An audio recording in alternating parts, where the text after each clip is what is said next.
Então, vamos lá. Hoje é sobre a nossa aula aqui de tecido nervoso. Deixa eu compartilhar minha tela.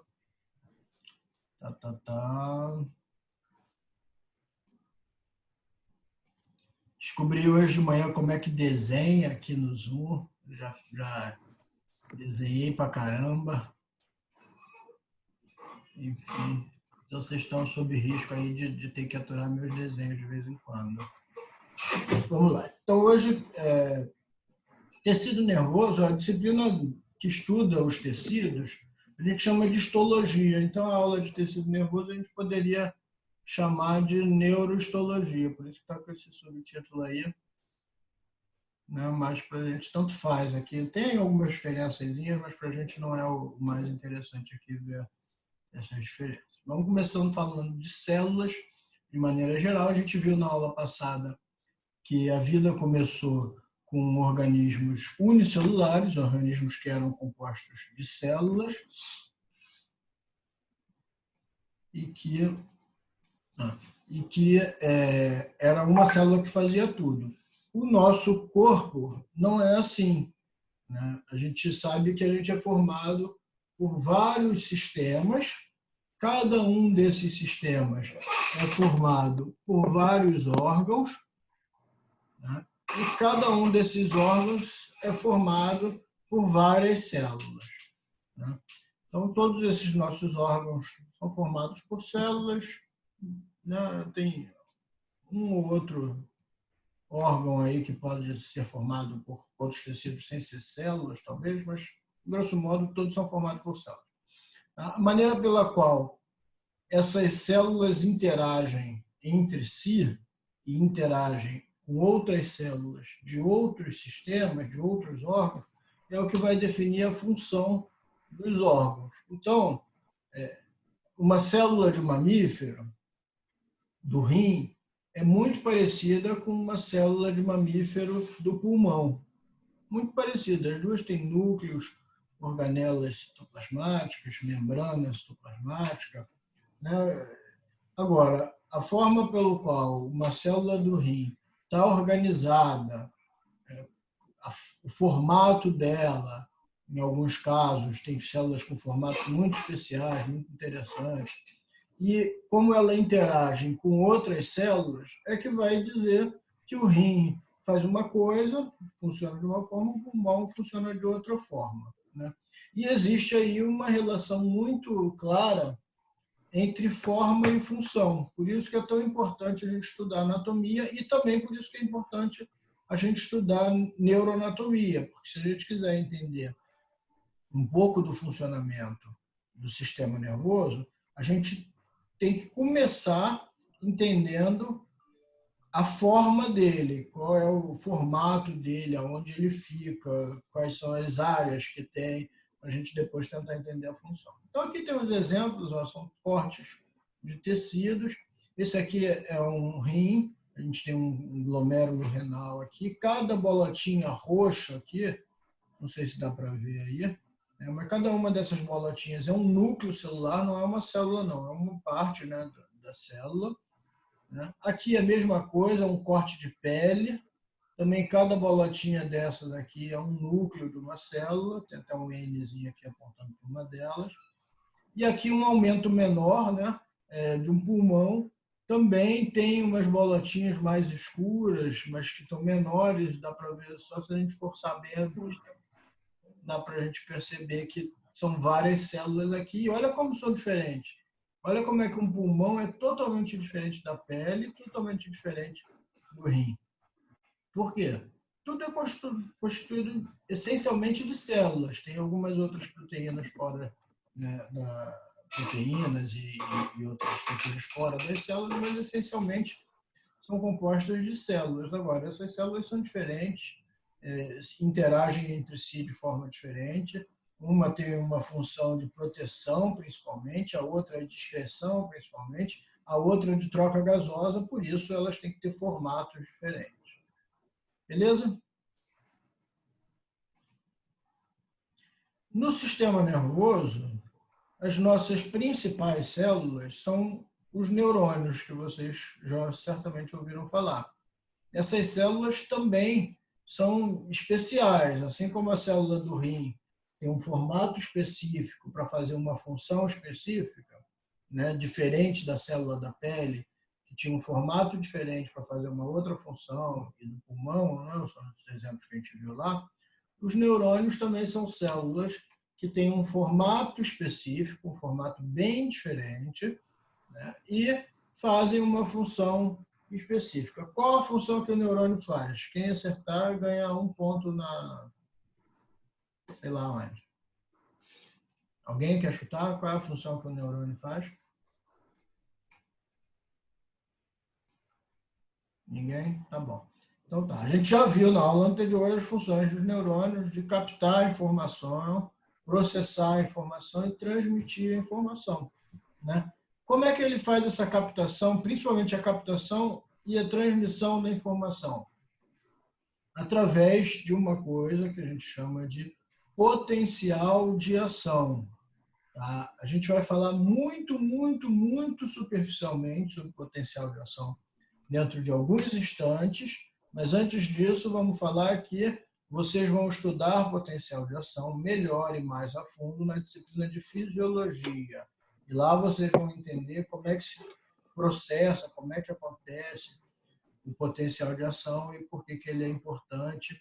Inclusive, talvez em farmacologia, como é que você pode interferir nesse potencial de ação. Tá? Então, bem superficialmente, o nosso neurônio, que aqui está representado, né, nesse desenho aqui, diferentão, né, tem um neurônio aqui, tem outro neurônio aqui. A gente já viu que ele tem vários prolongamentos aqui, várias projeções, como se fossem uns cabelinhos saindo dessa parte mais central aqui da célula. Né? Isso aqui é uma célula com projeções que fazem parte dela. Esse é o outro aqui. Tá? Muito bem. Essas projeções aqui é que vão trazer e levar informações. E as informações para a gente aqui são potencial de ação. Ou seja, a gente vai trazer e transmitir potencial de ação por essas projeções. O que é esse potencial de ação, afinal de contas? Esse potencial de ação basicamente é uma rápida entrada de íons no interior da célula, especificamente aqui no interior dessas projeções celulares, tá? Uma saída de outros íons, não vamos entrar em detalhes aqui, tá? Mas o interessante é essa saída e entrada de íons muito rápida e disparada em cascata, então isso acontece aqui, vem para cá, vem para cá, vem para cá e vai andando até chegar aqui, né? Faz com que haja uma despolarização entre o meio intra e extracelular. Ou seja, existe uma polarização, existe o meio intracelular todo positivo e o externo todo negativo. No momento do potencial de ação, esses polos se invertem. Tá? Então, pela entrada e saída de íons, a gente muda a polarização desse meio aqui intra e extracelular. Isso faz, inclusive, com que haja uma pequena descarga elétrica, bem pequena, tá? Na ordem de milivolts. Tá? Então, por isso que esse desenho aqui ilustra, e é óbvio, isso é só uma ilustração, de um potencial de ação aqui como se fosse um raio elétrico, assim, um choque, tal. Né? É claro que isso é só uma ilustração. Se a gente abrir o cérebro e olhar isso com o microscópio, a gente não vai ver um raio elétrico assim, como se fosse choque. Se a gente colocar a mão no cérebro de alguém, essa pessoa lá transmitindo potencial de ação e tal, a gente não toma choque. Essa diferença de voltagem é muito pequena.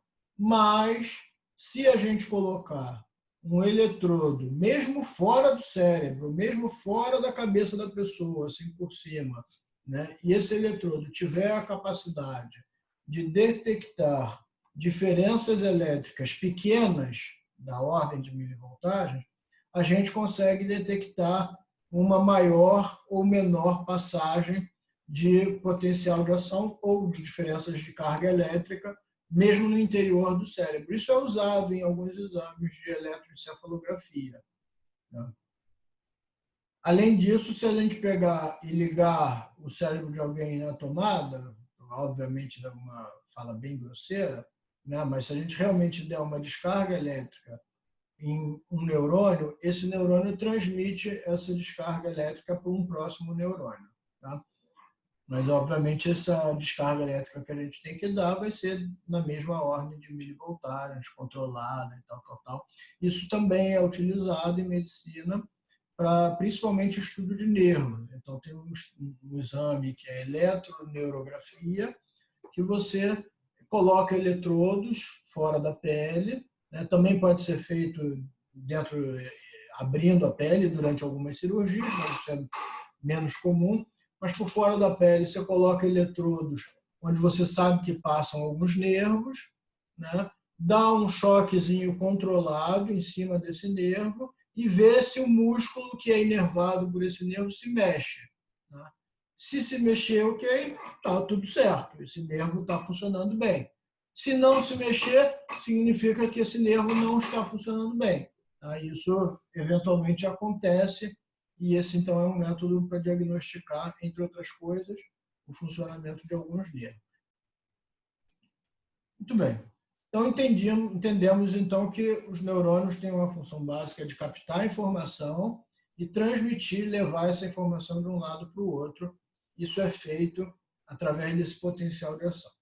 Tá? Essas células diferentonas aqui, que são os neurônios, né, a gente já viu que não são aquelas células mais tradicionais, aqui feito essa daqui, né, dos desenhos clássicos de uma célula eucariótica ou uma célula animal, onde a gente tem um núcleo e organelas aqui, né, retículo endoplasmático, mitocôndria, complexo de Golgi, ribossomos, peroxisomos, tudo isso espalhado no citoplasma. O neurônio é um pouco diferente. Ele tem isso tudo sim, mas ele não tem esse formato mais arredondado. Ele até tem uma região mais central aqui e tal, e tem essas projeções como se fossem raízes ou braços ou sei lá, galhos de uma árvore. Vocês podem usar aí a imaginação de vocês para descrever como quiserem, mas a gente chama isso formalmente de prolongamentos neuronais. Tá? Então, o que são os prolongamentos neuronais? São essas raízes, ou braços, ou galhos da árvore, ou se vocês quiserem chamar, que saem a partir de uma região central aqui do neurônio, tá? Que a gente chama de corpo neuronal, ou pericário. Tá? Então, pericário, ou corpo neuronal, ou corpo celular do neurônio, é essa região mais central aqui. Tá? E todos esses prolongamentos aqui a gente chama de prolongamentos neuronais. A gente caracteriza esses prolongamentos neuronais com dois nomes diferentes. Um a gente chama de dendritos, nesse exemplo aqui são esses. Tá? Outros a gente chama de axônios, que nesse exemplo aqui é esse aqui. Beleza? Quais as diferenças dos dendritos e axônios? Essa é uma pergunta cada vez mais difícil de responder, porque a gente classicamente diz assim, geralmente o neurônio tem vários dendritos e um axônio. Essa seria uma resposta possível, mas não é mais verdade. A gente tem neurônios que têm poucos dendritos, tem neurônios que têm 2 ou mais axônios. Então, né, a gente pode responder assim, geralmente os dendritos são curtos aqui e os axônios mais longos. Também não é bem verdade. Tá? A gente tem vários neurônios, vamos ver na aula de hoje, que tem axônios curtos e dendritos longos. Pode ter, inclusive, um dendrito só. Tá? A última resposta que a gente tinha para diferenciar era assim, os dendritos são os prolongamentos neuronais responsáveis por receber a informação de uma outra célula, de um outro neurônio ou de um receptor, e levar essa informação até o corpo celular e ou até o axônio. O axônio seria o responsável por enviar a informação para outro lugar e o dendrito para receber. Isso é quase verdade, porque a gente já viu também que em vários casos, as informações podem vir por axônios e serem levados por dendritos. Tá? Na maioria das vezes, os axônios é um só por célula, são mais longos, mais finos e levam a informação para outra célula. Os dendritos são mais curtos, mais numerosos, mais ramificados também, né? Uma árvore dendrítica maior, mais ramificada, mas assim, né? Aberta,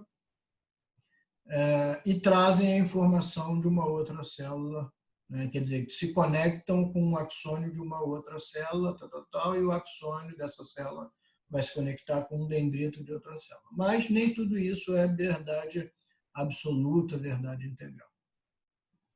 Beleza?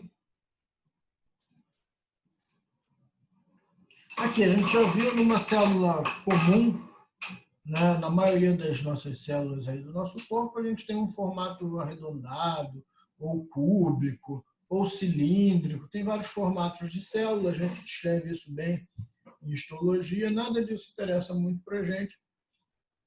O que interessa é saber o que tem dentro de uma célula normal. Tem um núcleo, dentro desse núcleo a gente tem nucleolos, aqui a gente tem o material genético na forma de DNA estocado, né, nosso código genético, né, vamos dizer assim grosseiramente. Tá? Fora do núcleo a gente tem toda essa região que é o citoplasma, onde a gente tem retículo endoplasmático, ribossomos, complexo de Golgi, centríolos, vacúolo digestivo, o que mais que tem aqui? Lisossomos, mitocôndrias, importantíssimo. Com certeza, vocês fizeram vestibular para psicologia porque adoram todas essas organelas celulares. Senão, vocês teriam feito qualquer outra disciplina aí e não psicologia. Então, mas a gente teve que estudar isso, a gente teve que estudar isso aí para fazer a prova específica lá, cara. A prova específica qual é? Biologia? Biologia, inglês e redação. É mesmo? Inglês não, língua, né? Tu escolhe lá, enfim. Mas a gente teve que estudar isso aí. Engraçado, porque vocês são do Centro de Humanas, né? Também não entendi Eu achava muito. que vocês estudavam a disciplina, as disciplinas mais fortes do vestibular seria, sei lá, história, geografia. Inclusive, biologia que foi peso 2 na prova. Então vocês já são craques disso, melhor Não, ainda. craque não, craque não. Então, beleza, vamos falar só de algumas organelas aqui que vão ser importantes para a gente entender alguns mecanismos específicos do neurônio. Então, a gente já falou que o núcleo tem um material genético, esse material genético a gente sabe que vai ser traduzido, né, para RNA, e o RNA depois vai ser traduzido e convertido em proteínas, peptídeos que vão formar proteínas. Tá? Isso vai ser importante para a gente, porque tem alguns peptídeos, talvez na aula de hoje, se não der tempo, o que vai ser mais provável, na aula de terça que vem, né, já estamos na quinta, a gente vai falar um pouquinho por que esses peptídeos e tal, e proteínas são interessantes, isso é importante. Tá? Eles são convertidos por quem? Eles são convertidos a partir da informação do DNA, mas quem converte é o retículo, o retículo endoplasmático. Então, toda hora fugindo o nome do retículo na minha cabeça. Né? Então, a gente tem os ribossomos que ajudam nessa função, né? E depois a gente tem também uma outra estrutura importante aqui, que é o complexo de Golgi, que ajuda na formação de glicopeptídeos, principalmente, né? Quando a gente adiciona partículas de açúcar, partículas de carboidratos a esses peptídeos, o complexo de Golgi está atuando nessa formação. Né? Além disso, não podemos deixar de falar de uma organela muito importante, que são as mitocôndrias. Por que elas são importantes? Porque elas estão envolvidas na respiração. Não tem nada a ver com pulmão, não tem nada a ver com troca gasosa, respirar, inspirar, Covid, não tem nada a ver disso.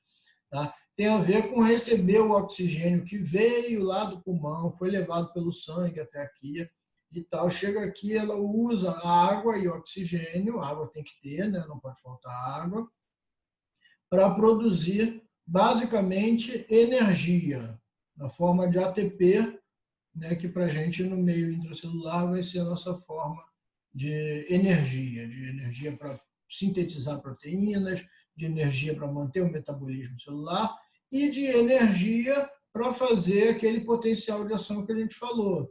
Essa entrada de íons e saída de íons, isso aqui não é de graça. Tem que pagar para fazer isso. Tá? Toda vez que a gente quiser, então, transmitir uma informação, a gente precisa pagar com ATPs para fazer isso. Tá? Então, já vimos aqui que precisamos de mitocôndrias para transmitir essas informações de um neurônio para outro. Tá? Muito bem. Essas organelas no neurônio, onde é que a gente vai encontrar, já que o neurônio é diferentão? A gente vai encontrar todas essas organelas principalmente no nosso pericárdio, ou no corpo neuronal, naquela região mais central, né, do neurônio. É lá que a gente vai ter a presença de todas essas organelas.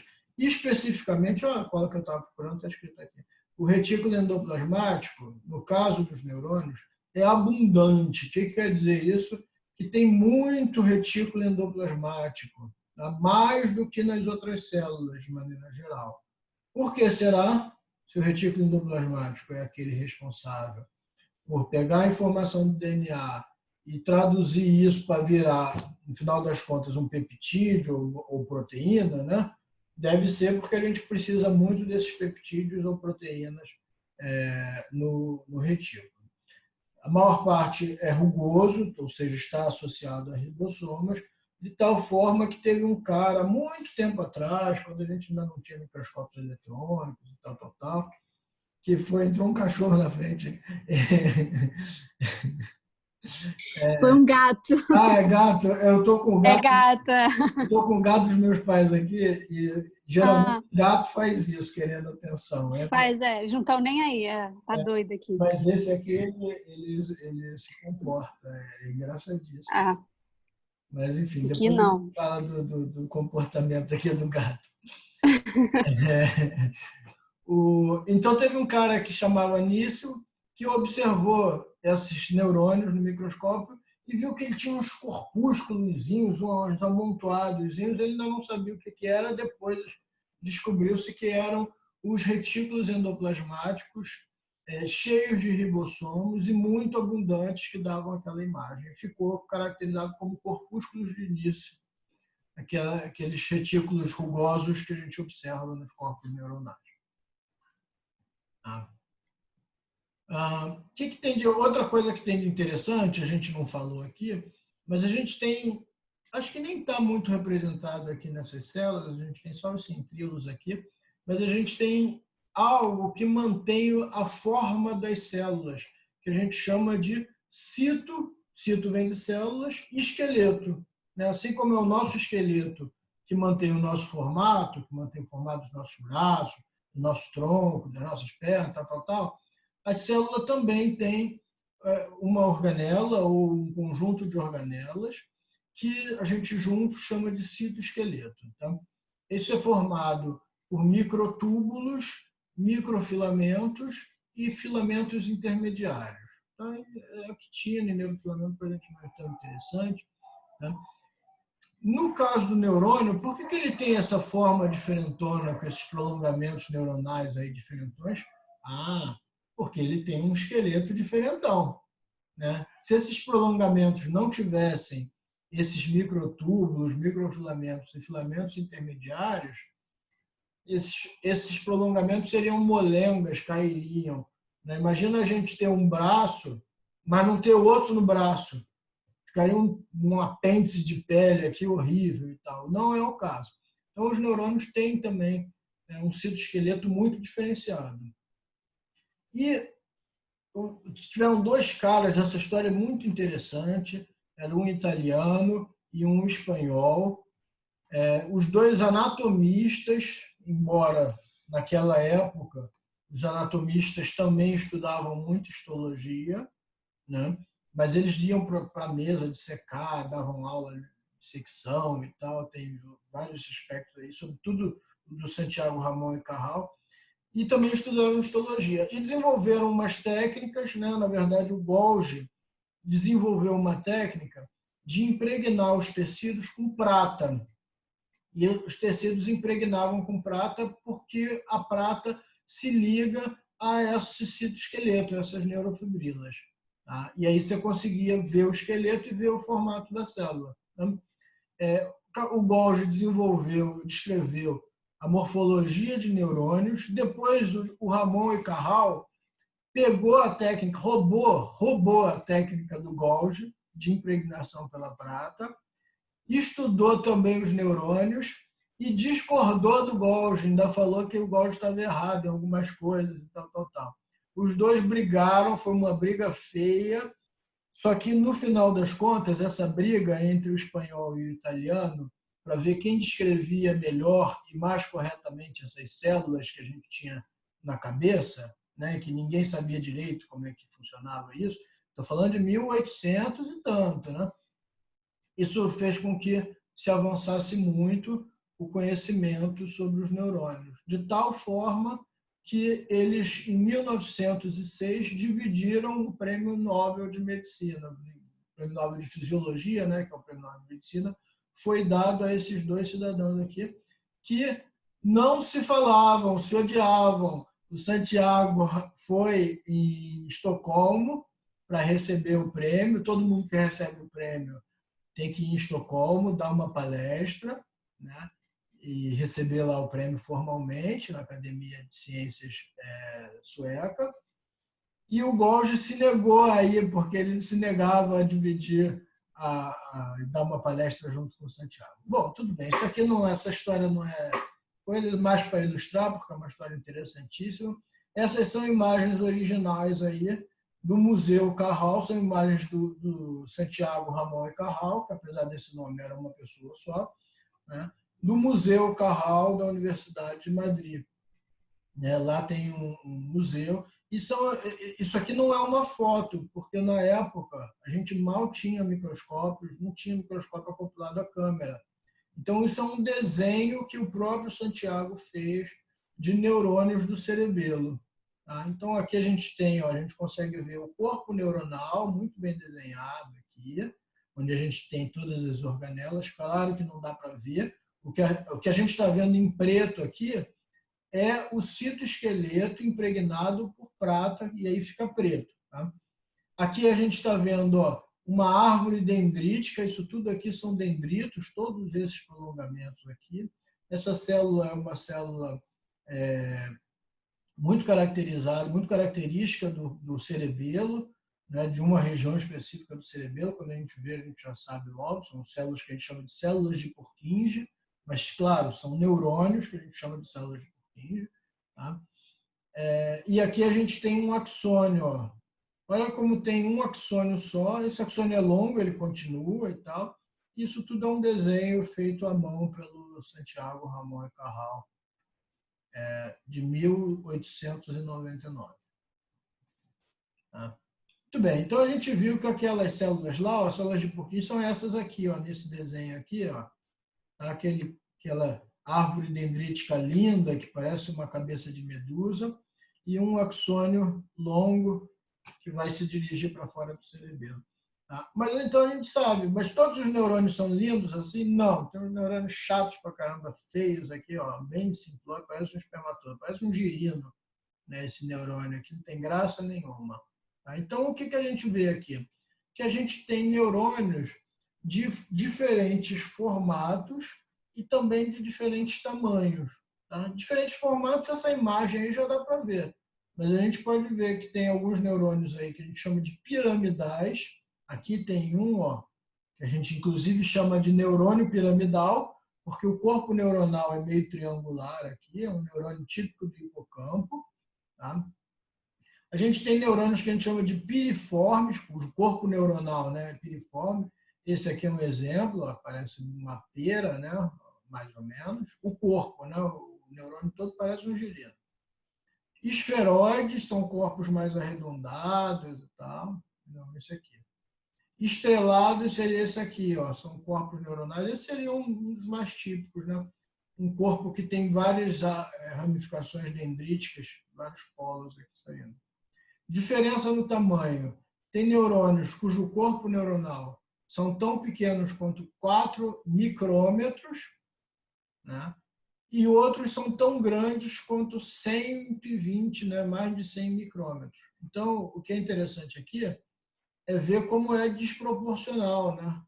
Então, tem neurônios 4 e o outro 120, são muitas vezes maior, né? Por que que esses neurônios têm, um tem esse formato, o outro tem esse formato, um é pequeno, o outro é grande? Por quê? Todos eles eram iguais, lembra da aula passada? Aí, quando foram para o lugar definitivo deles, lá eles começaram a receber informações daquele ambiente, começaram depois a fazer sinapse com neurônios vizinhos, e aí foram ficando com esses formatos específicos que a gente, inclusive, olha um neurônio desse formato, já sabe de onde é. Olha um desse, já sabe de onde é. Tá? Olha um desse aqui também, é muito característico de onde é. Beleza?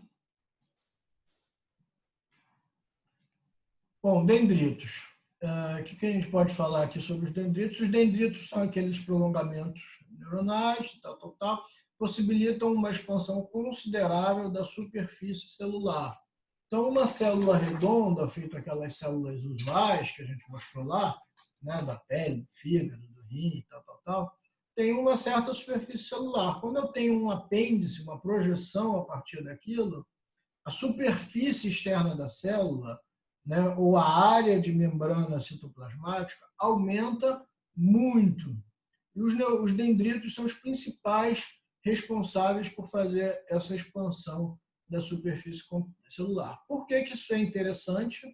Porque assim a gente pode ter mais contato com o que está fora da célula, certo?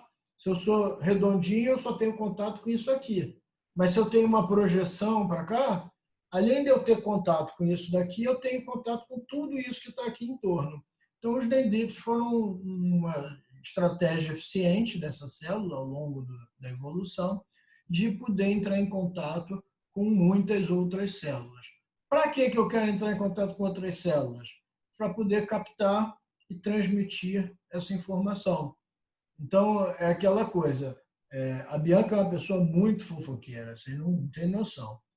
Ela está passando muito mal nessa quarentena porque ela fica isolada em casa e não tem contato com os vizinhos, com o pessoal do trabalho, com o pessoal da igreja e tal.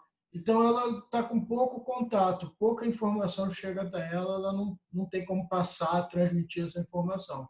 Mas, normalmente, ela entra em contato com um monte de gente, está sempre transmitindo informação. Então, isso é o que o dendrito faz. Ele faz a captação da informação e aí, quanto mais ampla essa árvore dendrítica, mais sinapses, né, mais contato com outras células ele é capaz de fazer. E aí transmite essa informação classicamente, né, a gente já sabe que não é exclusivamente assim, mas classicamente essa informação é captada e transmitida, né, ou levada por aquele potencial de ação até o corpo celular, até o pericárdio. Beleza?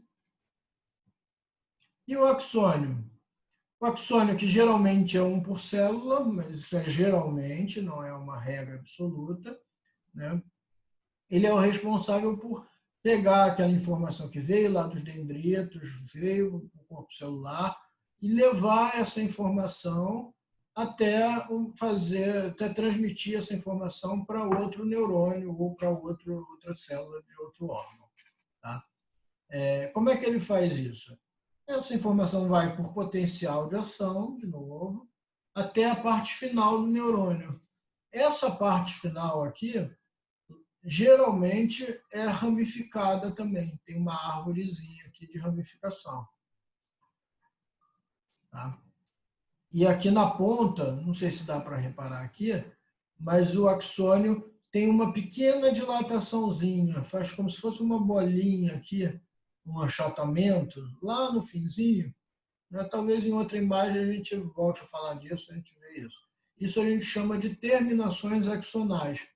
Então, embora a maioria dos neurônios tenha somente um axônio, esse axônio, quando chega lá no fim, se ramifica e formam várias terminações axonais. Por que isso é importante? porque quando chega lá ele consegue conversar com um outro neurônio aqui, com um outro neurônio aqui, com um outro neurônio aqui. Tá? Então ele consegue passar essa informação para vários neurônios, graças a essas ramificações.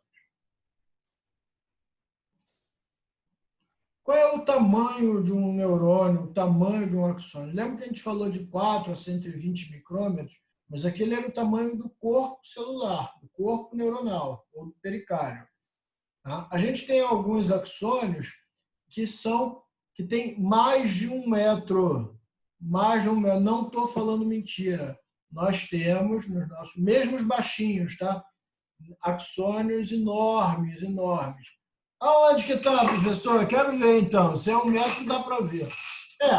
Não dá para ver um, porque ele é enorme de comprido, tem 1 metro, mas é fininho. Lembra que a gente falou que o axônio é um prolongamento fininho? Então, não dá para ver um. É menor, muito mais fino do que um cabelo. Imagina um cabelo de 1 metro, mas muito mais fino. Esse é o axônio. Só que, geralmente, ele não vai sozinho, não vai um axônio só. Vão milhares de axônios juntos, no que, nesse caso aqui, a gente vai chamar de nervo. Tá? Então, vários axônios juntos. Esse exemplo aí, desse axônio grandão de mais de 1 metro, está presente no maior nervo do nosso corpo, né? Que é o nervo isquiático, que sai lá da medula espinal na posição lombar e vai passar aqui por trás da nossa coxa, né? Passa aqui na região infraglútea, atrás dos embaixo dos glúteos, né? E depois por trás da nossa coxa, por trás do nosso joelho, na batata profundamente, né? Bem profundo, na nossa batata da perna, na nossa panturrilha, e vai até o dedão do nosso pé. Por isso que ele dá mais de 1 metro. Isso é uma mesma célula que vai direto. Tá? É um axônio de um neurônio que vai direto. Esse corpo neuronal aqui vai estar localizado mais ou menos aqui, e o prolongamento dele, esse axônio, vai até o dedão do nosso pé. É enorme, né? Tá? Então, esse neurônio aqui é um neurônio que está com o corpo aqui e está enviando uma informação lá para o dedão do nosso pé. Mas a gente também tem neurônios de dendritos longos. Tá? Então, a gente tem neurônios também que estão recebendo informação, tem dendritos enormes que vêm lá do dedão do nosso pé e vão até a medula espinal, e é um dendrito longo. Tá? Então, temos axônios longos, temos dendritos longos. Geralmente, os neurônios que têm axônios longos têm dendritos curtos e vice-versa. Neurônios de dendritos longos têm axônios curtos. Tá? Muito bem.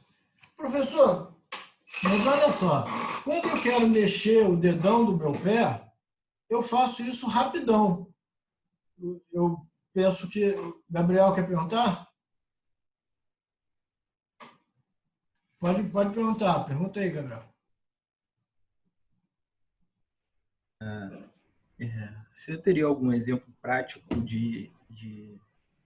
desse circuito de informações, por exemplo, algum estímulo partindo de algum lugar que aí o neurônio consiga enviar essa informação através do axônio e tal?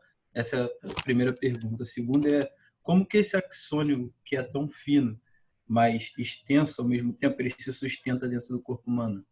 Beleza. Então, a primeira, um exemplo. Um exemplo bem clássico é... Você vê Chaves, vocês que estão mais jovens, vocês viram Chaves? Viam Chaves? Muito. Então, você vai lembrar de um episódio do Chaves que ele tentava fazer o reflexo patelar e vinha com um martelo de verdade, para dar aquele pico. Lembra disso? Muito bom, cara. Muito bom. É um episódio bem clássico, né, e tal. Aquele é um reflexo que se usa muito em neurologia. Chama reflexo patelar, né? Tem vários outros reflexos que são testados, óbvio, não são feitos com martelo normal. Tem um martelinho que é de borracha, de látex macio, relativamente macio. O médico tem que ser treinado para usar também esse martelo. Não é difícil, mas tem que saber usar e tal. Mas, basicamente, quando a gente dá uma martelada no tendão Infrapatelar é o tendão que a gente tem no joelho ligando ao osso da canela, é aquele tendão que o Ronaldinho Fenômeno rompeu, né? Quando a gente dá uma martelada sutil, sem romper, não pode ser o martelo do Chaves, né? Quando a gente dá uma martelada sutil ali, o que a gente faz é estirar esse tendão. O tendão tem um comprimento assim, a gente dá uma martelada, o tendão acaba fazendo assim, né? Então ele se alonga muito rapidamente por causa da martelada. Essa informação é percebida porque a gente tem alguns órgãos no próprio tendão, os receptores, que vão perceber esse estiramento e eles imediatamente levam essa informação para a medula espinal. Cadê aquela imagem? Tá? Então está mais ou menos aqui. Ele leva essa informação para a medula espinal dizendo, opa, esse tendão se estendeu rapidamente. Tá? E a informação rapidamente é devolvida para os músculos da coxa que esticam a perna, que estendem a perna. Tá? Para quê? Para reagir a essa extensão daquele tendão e não deixar o tendão romper. Esse é um reflexo que a gente faz sem pensar. Tá? O médico, quando testa isso, ele sabe que não é por capacidade intelectual e a gente faz isso sem pensar, é uma reação reflexa, é um ato reflexo incondicionado e inconsciente, involuntário. Tá? Essa informação passa desses receptores aqui por dendritos longos que vão até a medula, né? Chegam lá num corpo neuronal que está mais ou menos aqui. Esse corpo neuronal tem um axônio que envia informação para um outro neurônio. Esse outro neurônio desce com o axônio até os músculos da coxa e fala, contraia o músculo da coxa. Tá? Esse é um exemplo de uma rede neuronal simplérrima, bem simplória, mas do ponto de vista clínico bem importante, porque ela checa se essa rede está funcionando, se esses nervos aqui da coxa estão funcionando, tal. Beleza? Respondi a primeira pergunta? Como é que esse axônio, que é fininho e frágil e longo, não se rompe e se sustenta daqui até aqui? Primeiro, lembra que eu falei que ele não anda sozinho, né? Então, assim, eu sou um cara meio fraco. Se eu vou entrar na guerra, eu não vou sozinho. Eu vou juntar uma cambada comigo que é para me garantir, né? Então, esse axônio faz a mesma coisa, ele não anda sozinho. Vão milhares juntos, né? E aí ele que era muito fininho, como são milhares, já se torna uma coisa grossa a ponto de se ver a olho nu. Tá? Segundo, junto com eles, nesse cordão aqui, que a gente tem vários, milhares de axônios, a gente não vai ter só axônios, a gente vai ter estruturas de sustentação de tecido conjuntivo. Em alguns nervos, nesse é um exemplo, o nervo esquiático, isso é tão grosso que precisa até de vascularização própria. Então, nesse nervo aqui, a gente encontra algumas microartérias e microveias responsáveis por levar oxigênio e trazer gás carbônico, levar também energia, não para os neurônios, não é para os neurônios que estão interessados nessa energia, mas para algumas células que produzem o tecido conjuntivo de sustentação aqui. E terceiro, ainda assim, esses nervos são frágeis, então eu vou guardá-los bem. A gente raramente vai ver um nervo importante no corpo, feito nervo esquiático, logo embaixo da pele. Tá? Eles vão estar muito bem protegidos embaixo da pele, embaixo de uma camada de gordura que tem embaixo da pele. Eu não tenho, porque eu sou muito magro, 0% de gordura. Embaixo disso tem uma camada muscular, essa sim eu sou saradão, enorme.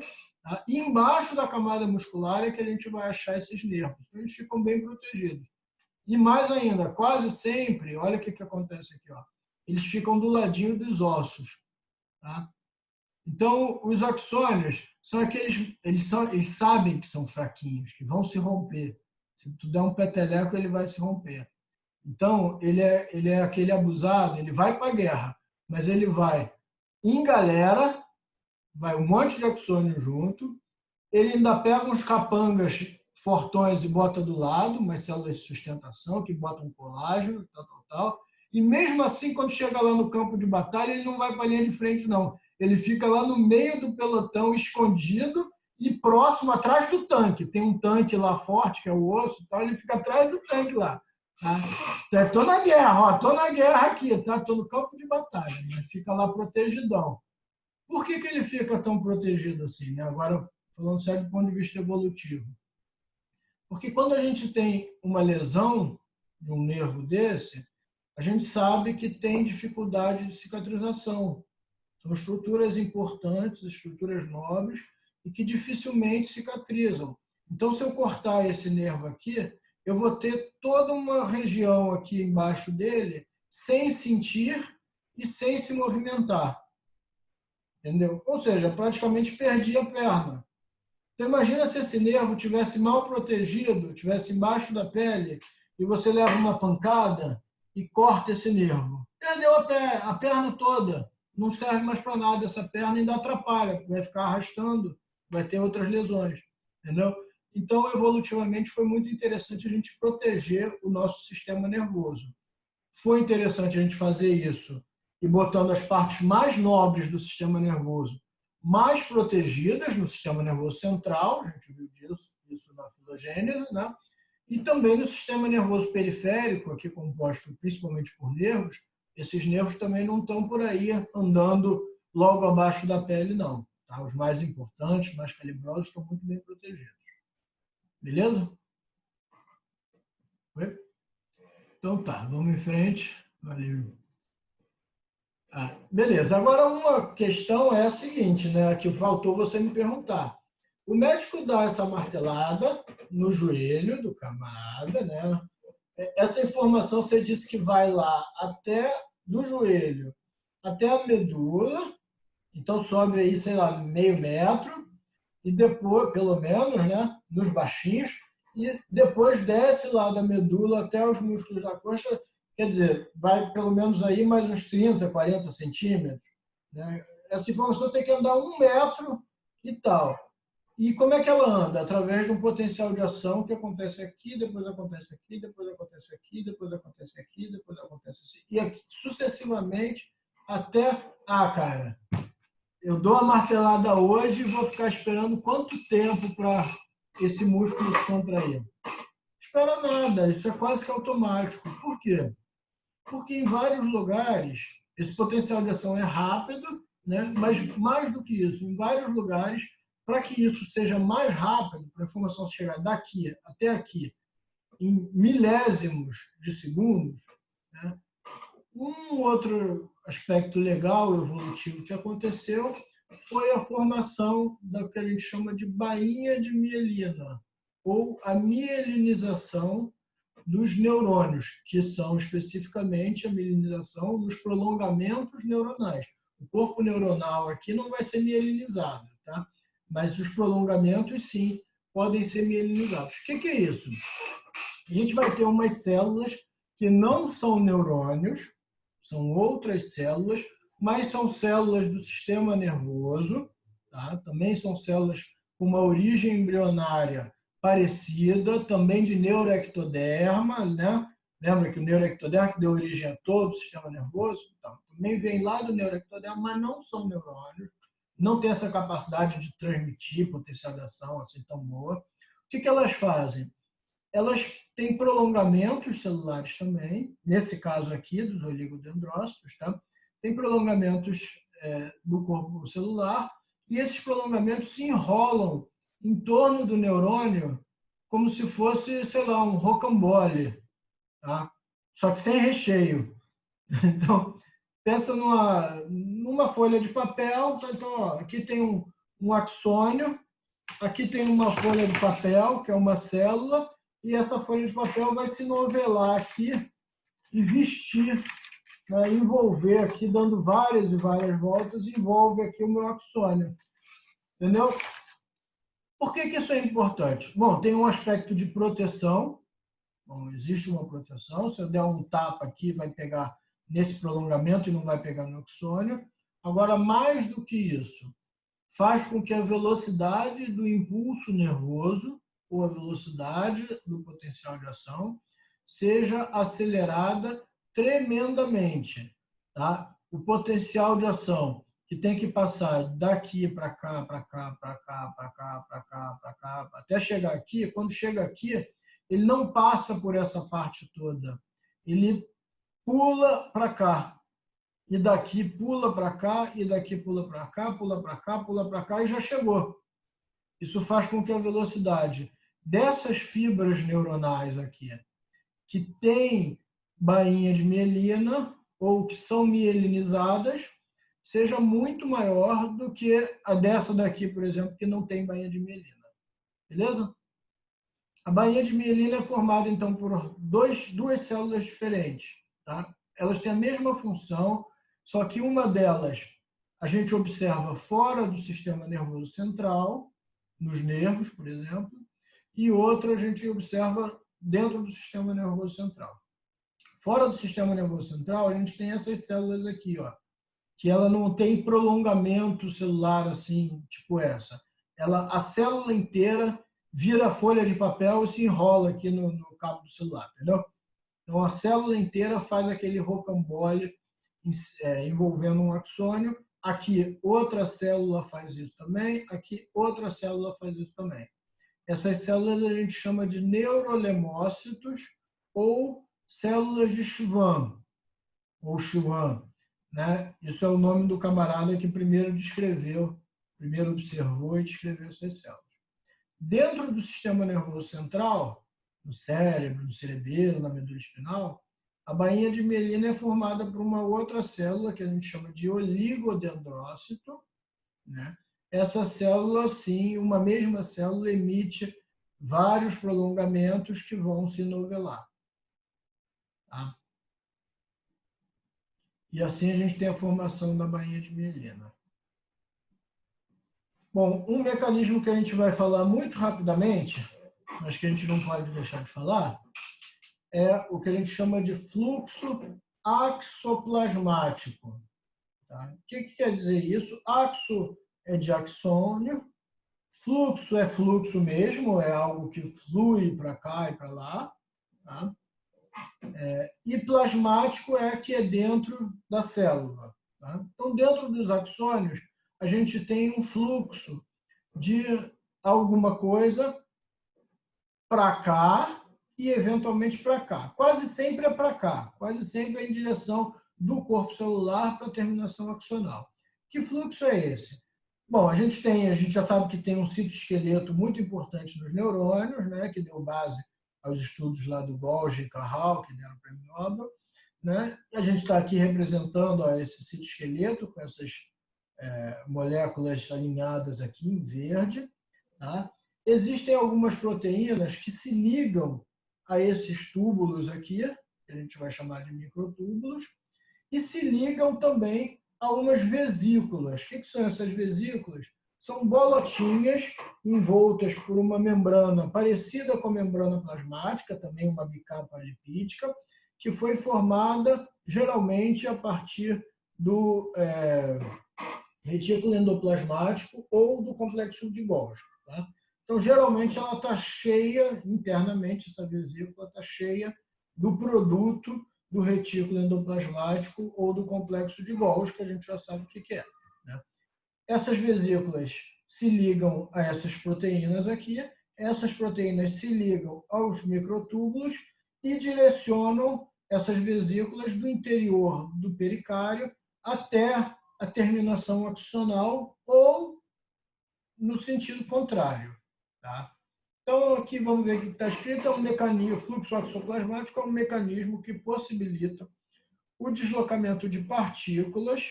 Que partículas são essas? São essas vesículas aqui, que estão cheias, né, de peptídeos, proteínas e glicoproteínas, né, através dos microtúbulos, especificamente aqueles microtúbulos, né, que estão nos axônios dendríticos.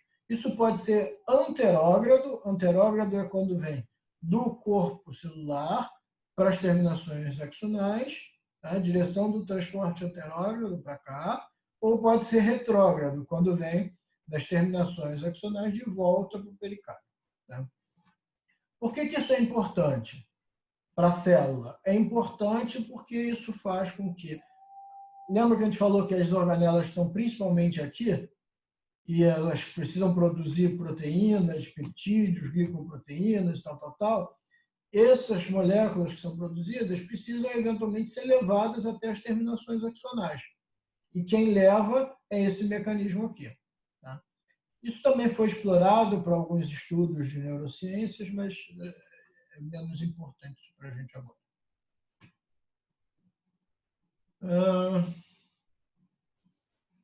Falar rápido disso aqui, a gente também tem uma outra classificação conforme a polaridade dos neurônios. Então, a gente tem neurônios bipolares, não tem nada a ver com transtorno bipolar, né? Comportamento bipolar, esqueci qual é o nome certo que dá, né? Mas, enfim, transtornos bipolares. E tem a ver com a forma aqui do neurônio. A gente tem um corpo neuronal e que tem um polo aqui, ó, que é um polo dendrítico, e um polo que é um polo axonal. Tá? Então, esse neurônio tem dois polos, dois, que a gente chama de neurônios bipolares. Exemplos, onde é que a gente vê neurônios bipolares? São pouco comuns. Tá? Onde que a gente vê? A gente vê em gânglios cocleares e vestibulares. São gânglios que estão relacionados com audição e órgão do equilíbrio. A gente vê na retina, lá no fundo do nosso olho, a gente tem a retina, que é uma parte do olho efetivamente responsável por captar a informação luminosa.